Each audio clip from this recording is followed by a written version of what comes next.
If you're a food and drink brand and your product isn't performing the way it should, maybe the sales have slowed down or the review keep mentioning that the taste is not that great, I have creating something to help you. It's called the Flavour Blueprint. It's a free guide that based on the process I use with my clients to fix their underperforming products. If you're tired of guessing and you want clarity before another batch, download your free Flavour Blueprint. If you want to create food or drink products that actually taste amazing, get the repeat purchases and see your sales go up, you need a flavor strategy. I'm Manon Galizzi, food scientist and flavor expert, and in this podcast I share what I've learned from helping food and drink brands create new products from scratch, choose the right flavor direction, or fix the flavors that are not working. Welcome to another episode of my 30 Days Podcast Challenge. A very quick episode today to make you realize how much ingredients influence the flavor profile and the intensity of the flavors in your food and drink product. Let's start by understanding the difference of having a product that is dry compared to a product that is moist. And it can be as simple as comparing a biscuit to a muffin or a cake.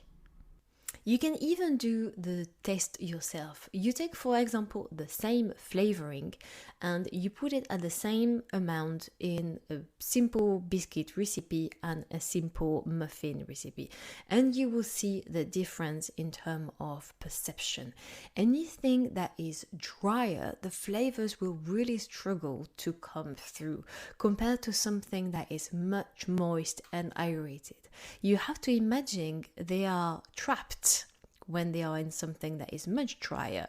They're almost like trapped in a cage. So it's very hard for the flavors and the aroma to get out of that cage and reach olfactory receptors in the nose compared to something that is much more moist and aerated, and the cage is very loose. They just open the door and off they go. So that's the first thing to realize is how much the moistness of a product will change the flavor release and the flavor perception. I'm working on a vegan and gluten-free cookie for one of my customers. I try to improve the cookies.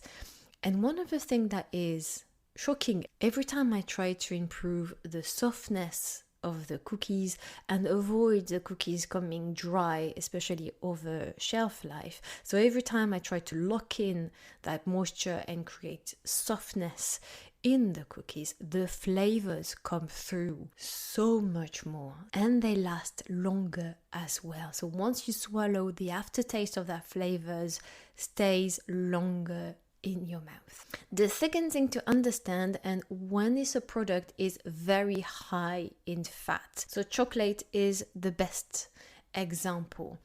The best way to actually eat a chocolate is to put it on your tongue and let it melt, rather than just munching. And this is because we have to let the fat melt slowly to get all of the flavors coming through. So every product that is very high in fat, especially when it's saturated fat, like cocoa butter in chocolate, for example, the release of the flavor will take a little time. It's exactly the same. They are in this cage, very tight cage, and it's very, very, very hard for the flavors to come through that. So there will be a delay in terms of when the flavors actually come through in your mouth. So you can do that as well. If you take the same piece of chocolate, you munch it first, yum, yum, yum, yum, yum, yum, off it goes, and you try to pick up the flavors.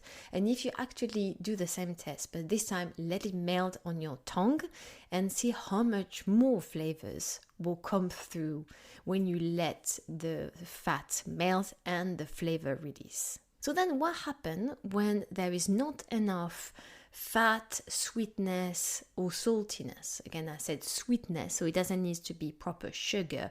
It can be anything you use to increase the sweetness perception of your product. The same for the saltiness. Okay, when there is not enough, we know that they are flavor boosters. So when there is not enough of this, the flavor delivery and the flavor profile will be very, very, very different.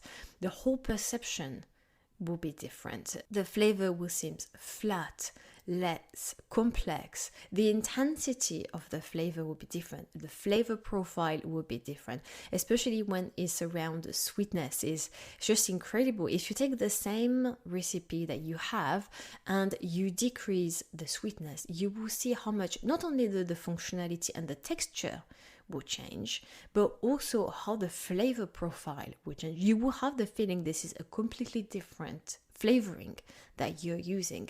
So when it's too much fat, it's exactly the same, or fat or sweetness or saltiness.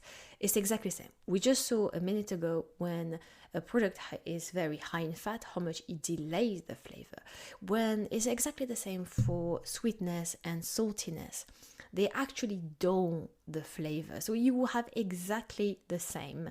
So you have to be very careful with fat, sweetness and saltiness.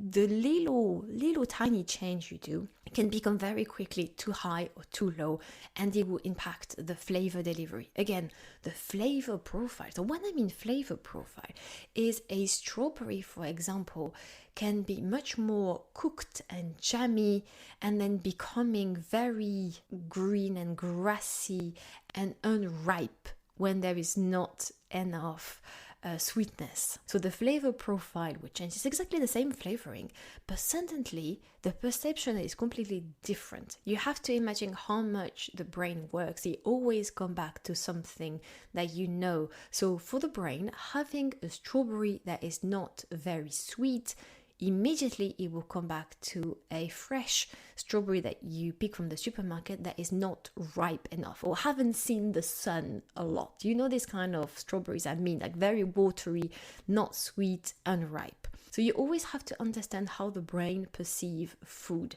So strawberry, which is not sweet enough, the brain will perceive it more as something that is fresh and unripe.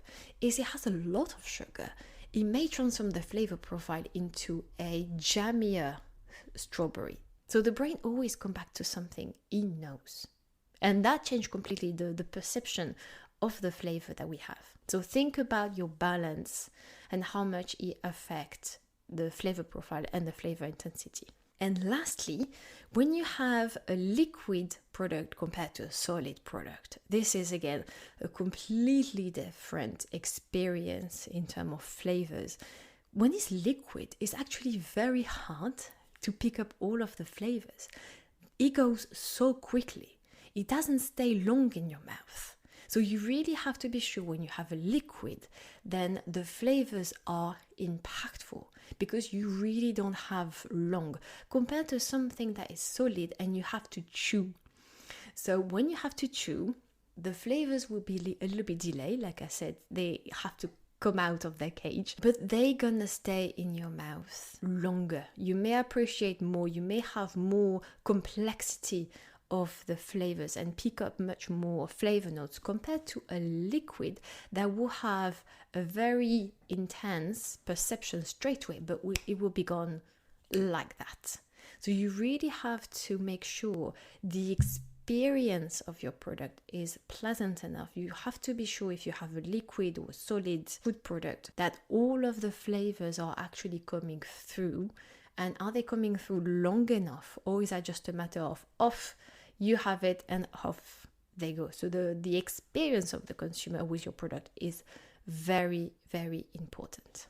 So when you are in your product development stage and you're struggling with the flavors of your product, just step back and have a look at the bigger picture of your recipe and what ingredient actually causes that problem and what you can do about it.